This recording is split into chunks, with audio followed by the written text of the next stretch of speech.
आज आम्ही तुम्हाला अशी बातमी सांगणार आहोत त्याने तुमच्या भुवया उंचावतील, अभिमानही वाटेल। युनिफाईड पेमेंट्स इंटरफेस म्हणजे UPI ने ऑगस्ट 2025 मध्ये 20 अब्ज व्यवहारांचा ऐतिहासिक उच्चांक गाठलाय। हा आकडा इतका मोठा आहे की तो भारताच्या डिजिटल अर्थव्यवस्थेची ताकद दाखवतो। या विक्रमाच्या मागे काय आहे आणि UPIचं लक्ष्य काय आहे, चला जाणून घेऊया या व्हिडिओ मधून।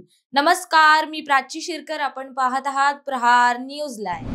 नॅशनल पेमेंट्स कॉर्पोरेशन ऑफ इंडियाने नुकतीच एक आकडेवारी जाहीर केली आहे। या आकडेवारीनुसार UPI ने ऑगस्ट महिन्यात 20 अब्ज व्यवहारांचा विक्रम नोंदवलाय। जुलै महिन्यातील हा व्यवहार 19.47 अब्ज होता। त्या व्यवहारांच्या तुलनेत ही एक मोठी वाढ आहे, म्हणजेच महिनाभरात लाखो नवीन युजर्स आणि व्यवहार वाढले आहेत। UPI हे भारतातील डिजिटल पेमेंट्सचं क्रांतिकारी साधन आहे। ऑगस्ट 2025 मध्ये झालेल्या या 20 अब्ज व्यवहारांमध्ये मागील वर्षीच्या ऑगस्टच्या तुलनेत 34% वार्षिक वाढ झाली आहे। ही वाढ इतकी प्रभावी आहे की तो भारताच्या आर्थिक विकासाचे प्रतीक ठरत आहे। दैनंदिन स्तरावर पाहता ऑगस्ट महिन्यात सरासरी 64.5 कोटी म्हणजे 645 दशलक्ष इतके व्यवहार झाले। एका दिवसात होणारे व्यवहार इतके मोठे आहेत की ते भारताच्या लोकसंख्येच्या अर्ध्याहून अधिक आहेत। या व्यवहारांचे सरासरी दैनंदिन मूल्य 80,177 कोटी रुपये होते, म्हणजे UPI द्वारे दररोज अब्जावधी रुपयांची उलाढाल होते। UPI मुळे आर्थिक व्यवहार करणं सोपं झालंय। रोख पैशांची कटकट उरली नाही, लगेचच पेमेंट त्यामुळे UPI युजर्सनी समाधान व्यक्त केले। हो, असे लाखो दुकानदार आणि ग्राहक UPIचा लाभ घेत आहेत। आता मूल्याच्या दृष्टीने पाहता ऑगस्ट महिन्यात एकूण 24.85 लाख कोटी रुपयांचे व्यवहार झाले। हे जुलै महिन्यातील 25.8 लाख कोटीपेक्षा थोडे कमी असले तरी मागील वर्षाच्या याच महिन्याच्या तुलनेत 21% वार्षिक वाढ झाली आहे। केंद्र सरकारने UPI साठी एक महत्त्वाकांक्षी लक्ष्य ठेवलंय। दररोज 100 कोटी म्हणजे 1 अब्ज व्यवहार।